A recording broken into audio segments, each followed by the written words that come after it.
तो आप देख पा रहे हैं इस समय ब्रज का हम लक्ष्मण झूला का दर्शन कर पा रहे हैं और इस ब्रज क्षेत्र में आप इस जंगलों के बीच में देखेंगे लक्ष्मण झूला का दर्शन।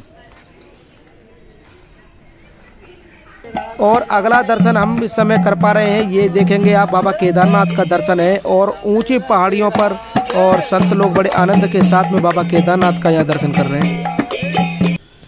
और ये इस समय हम आपको दिखा दें कि ये रास्ता है देव सरोवर का। कहते हैं ब्रज का बड़ा अनमोल रास्ता है, बड़ा अनमोल स्थान देव सरोवर। और ये देव सरोवर का आप दर्शन कर पा रहे हैं। ये देव सरोवर ब्रज का वो क्षेत्र है जहाँ पर 33 कोटि देवता आज भी यहाँ पर आते हैं।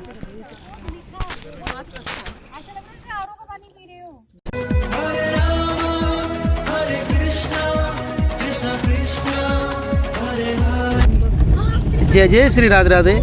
मैं धर्मेंद्र गोस्वामी स्वागत करता हूं आपका एक बार फिर आपकी ब्रज यात्रा।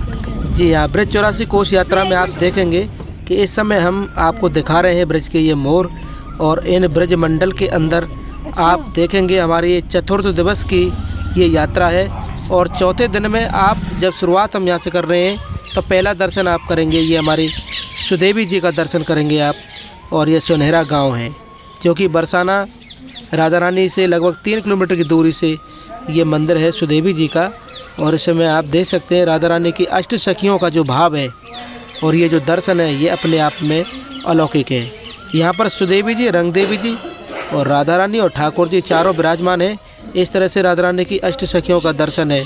तो पहला दर्शन ब्रज यात्रा में आपने देखा कि किस तरह से सुनहरा गांव में हम इस समय दर्शन कर रहे हैं सुदेवी जी के। इसके बाद हम चलेंगे आपको लेके, जी हाँ, आप ये जो देख रहे हैं ये है कामेश्वर महादेव आदिबन कामा, जैसे कि हम सब जानते हैं आदि वृंदावन के नाम से जानते हैं। आप यहाँ पढ़ सकते हैं किस तरह से मैं काम बन हूँ पुस्तक में ये सारा इसका महात्म जो है महादेव का पूरा लिखा हुआ। हम मंदिर के अंदर हैं और मंदिर के अंदर आप देखेंगे कि किस तरह से श्री महादेव का दर्शन, कामेश्वर महादेव का दर्शन आप कर रहे हैं ब्रज यात्रा के दौरान। और हमारी टीम इस समय जो पहुंची है वो पहुंचे हम कामेश्वर महादेव।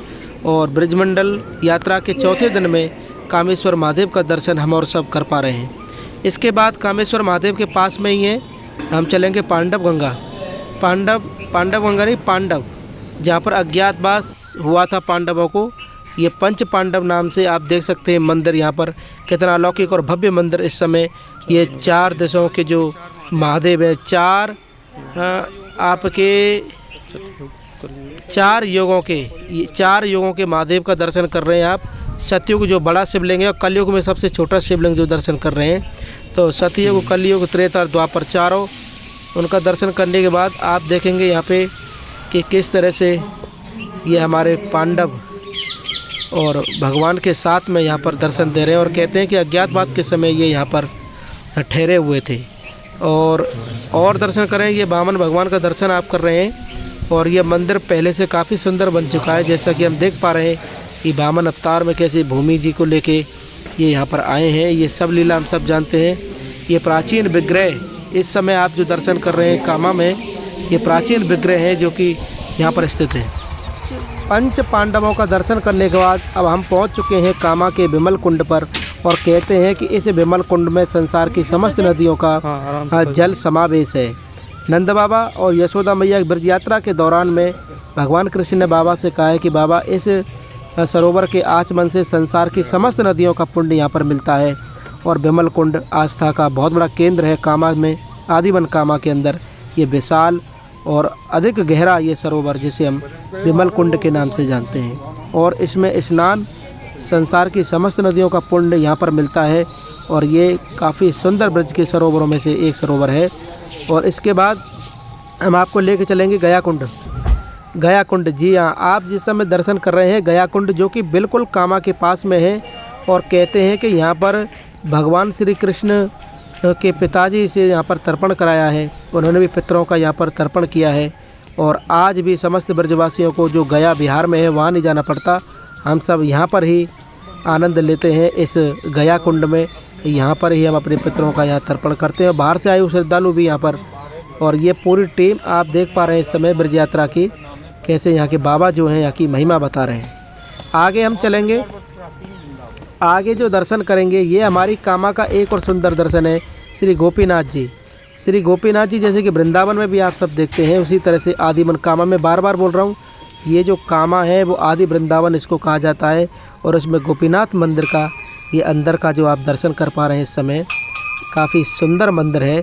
और यहाँ के ठाकुर जी का विग्रह का जब आप दर्शन करेंगे वो मंदिर से भी काफ़ी सुंदर है। और इस समय हम ब्रज 84 कोष के चौथे दिन में प्रवेश कर चुके हैं।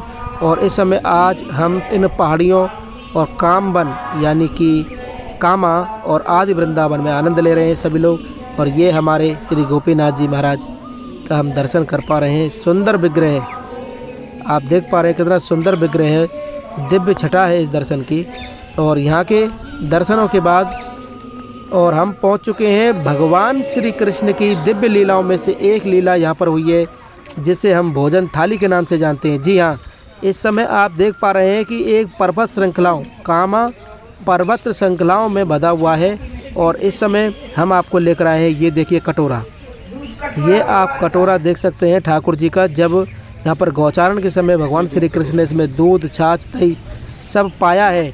और कहते हैं इस पर्वत पर अनेकों अनेक भोजनों के चिन्ह जो आज भी मिले जाते हैं। देखिए भोजन थाली, ये परंपरा थी जैसा आप ऊपर देख पा रहे हैं। इसी परंपरा के अनुरूप भगवान श्री कृष्ण ग्वाल वालों के साथ में गैया चराने के बाद जब यहाँ पर ये प्रसादी पाते थे, उसी को यहाँ पर भोजन थाली का नाम दिया गया है। और इस पर्वत पर जो चिन्ह है जो कि आप दर्शन कर पा रहे होंगे, और जैसे कि हमारे पुजारी जी भी बता रहे हैं कि किस तरह से ये जो चिन्ह है, ये भोजन थाली, कहीं थाली बनी हुई है, कहीं कटोरा बने हुए हैं, आप देख पा रहे हैं। और इस तरह का दर्शन हम यहाँ पर कर पा रहे हैं। इसके बाद ये जो आप आनंद ले रहे हैं, ये आनंद है एक राक्षस का यहाँ पर वध किया है भगवान श्री कृष्ण ने कामा के पास में, जिसे हम कहते हैं व्योमासुर की गुफा। इस दिवंगत, इस दिव्य छटा के साथ में इस पहाड़ी के ऊपर काफ़ी ऊंचाई है। और इस सीढ़ियों के सारे जब हम ऊपर पहुँचेंगे तो वहाँ पर हम दर्शन करेंगे व्योमासुर की गुफा का। व्योमासुर जो राक्षस था और यहाँ पर बहुत आतंक था उसका, ये गुफा आप देख पा रहे हैं ऊपर, यही वो गुफा है जहाँ पर छिपकर वो रहता था। और भगवान श्री कृष्ण ने उसको मार के समस्त ब्रजवासियों और गौवंशों को इस आतंकी से मुक्त किया, जिसका नाम व्योमासुर है। इस समय हमारी पूरी टीम काफ़ी हाइट की ऊंचाई से इस व्योमासुर गुफा का आनंद यहाँ पर ले रही है। और इसका ऊपर का हम आनंद लेने चलेंगे। ये देखिए व्योमासुर गुफा के ऊपर का जो आनंद है, और इस हाइट से, और हमारे भक्तों के चेहरे आप देख सकते हैं कितना आनंदित महसूस कर रहे हैं कि वो इस ब्रज क्षेत्र में इन पहाड़ियों से जब पूरे समस्त कामा का ब्रज के वनों का आनंद यहाँ पर लिया जा रहा है। सुंदर हवा यहाँ चल रही है, ऐसा मानो जैसे यहाँ से जाने का मन ही नहीं कर रहा हो। इस तरह का आनंद हम और आप देख पा रहे हैं इस समय। ये ब्रज के वो पहाड़ जहाँ पर भगवान श्री कृष्ण गौचारण के समय आया करते थे। और ये जो स्थान आप देख रहे हैं, ये व्योमासुर की गुफा का सबसे ऊपर वाला सिरा है। और इसके चारों तरफ आप देखेंगे, यहाँ पर देखिए भगवान श्री कृष्ण के व्योमासुर के युद्ध के दौरान यहाँ पर पंजे और चरणों दोनों को निशान यहाँ पर आप देख सकते हैं। भगवान श्री कृष्ण और व्योमासुर का जब यहाँ पर युद्ध हुआ है, तो अगला दर्शन आप देखेंगे श्री कृष्ण की फिसलनी शिला। गौचारण करते करते भगवान श्री कृष्ण ग्वाल वालों के साथ में इन पहाड़ियों पर जो नटखट करते थे, जो मतलब खेलते थे, उसी का नाम फिसलनी शिला है। कहते हैं इस पर्वत में लोग फिसलते हैं आज भी उस भाव में जैसे भगवान श्री कृष्ण अपने ग्वाल वालों के साथ में इस पर फिसलते थे। ये फिसलनी शिला अपने आप में अलौकिक है। और भक्त लोगों को देखिए भगवान श्री कृष्ण की दिव्य लीलाओं को कितना सुख यहाँ पर ले रहे हैं। अगले दर्शनों में हम चलेंगे, वो भगवान श्री कृष्ण की और दिव्य लीला है। और इस समय हम आपको बता दें, ये मंदिर चरण पहाड़ी, जी हाँ, ये वो पर्वत है जहाँ पर भगवान श्री कृष्ण के साक्षात चरणों के दर्शन हैं। जब वो गैया चरावे के काज यहाँ पर आए हैं, तो आप देख सकते हैं कि किस तरह से इस चरण पहाड़ी के ऊपर भगवान श्री कृष्ण के पैर के सुंदर निशान, चरणों के निशान का दर्शन आप करेंगे। और जब मंदिर के ऊपर पहुँचेंगे तो आपको वही नज़ारा पूरा ब्रज आदिवन कामा का आपको देखने को मिलेगा, वृंदावन का, जहाँ पर काफ़ी हाइट पर ये स्थान है और जिसको हम चरण पहाड़ी के नाम से जानते हैं, जो कि कामा में स्थित है। और हमारी यात्रा इस समय कामा के आसपास चल रही है। आसपास के जितने स्थान उन सबका दर्शन हम कर पा रहे हैं। और उसी दर्शनों में चरण पहाड़ी का दर्शन हम आपको करा रहे हैं। और चरण पहाड़ी जैसा कि भगवान श्री कृष्ण के चरणों का निशान जो हम आपको बता रहे थे, आप भी दर्शन कीजिए। ये देखिए आप साक्षात चरणों का निशान आप इस समय ब्रज दर्पण चैनल के माध्यम से देख पा रहे हैं। भगवान श्री कृष्ण के चरणों का निशान और ऐसा सुंदर भाव कि कन्हैया यहाँ पर गैया चरावे के काजे आए हैं, तभी से ये चिन्ह के रूप में हम सब उस भाव का आनंद लेते हैं। अब यहाँ से हम आगे चलेंगे केदारनाथ। जी हाँ, चरण पहाड़ी के बाद ये समय आप देख पा रहे हैं कि हम केदारनाथ और विहंगम पहाड़ियों के मध्य में, इन दिव्य छटाओं के मध्य में आज उत्तराखंड और आप समझेंगे ऋषिकेश उत्तराखंड हो और या फिर आपका हिमाचल प्रदेश हो, उस सब का आनंद आज लेने वाले हैं हम। और इस समय ये जो सीढ़ियाँ आप देख रहे हैं, ये बाबा केदारनाथ। जी हाँ, ब्रज में समस्त तीर्थों का आह्वान भगवान कृष्ण ने किया है। समस्त तीर्थों का आनंद इस समय ब्रज में देखिए आप किस तरह से नाच गानों के साथ में लोग बाबा केदारनाथ के दर्शन करने के बाद कुछ भक्त लोग लौट रहे हैं और हम लोग ऊपर जा रहे हैं। ऐसा सुंदर आनंद ब्रज में आप देख पा रहे हैं, जहाँ पर कि बाबा केदारनाथ इस काफ़ी हाइट के ऊपर यहाँ विराजमान है। और ये भक्त लोगों का भाव आप देख सकते हैं, इतने रस में आनंद में बाबा का दर्शन करने के बाद कीर्तन के साथ में यहाँ पर निकल रहे हैं। और हम ऊपर की तरफ चलेंगे और ये देखिए आप, और यहाँ पर एक बड़ा अलौकिक दर्शन है कि पहाड़ में ही गणेश जी का दर्शन है। गणेश का स्वरूप पहाड़ में है और यहाँ पर बाबा केदारनाथ के मंदिर के बिल्कुल पास पहुँच चुके हैं हम। काफ़ी हाइट को पार करते हुए काफ़ी ऊंचाई पर यह मंदिर है और मंदिर का ऊपर से आप देखेंगे ये बाबा केदारनाथ का दर्शन आप कर सकते हैं। ब्रज दर्पण की यात्रा के दौरान और चतुर्थ दिवसीय यात्रा में हम बाबा केदारनाथ के मंदिर में यहाँ बैठे हुए हैं कामा में।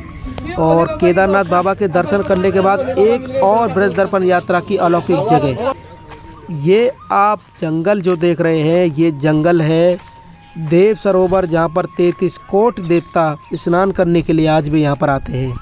और ये जो दर्शन है आप देख पा रहे हैं, बड़ा अलौकिक दर्शन है। और ये ब्रज की छटाओं के मध्य में ये देखिए आप, हम और आप देव सरोवर का दर्शन कर पा रहे हैं।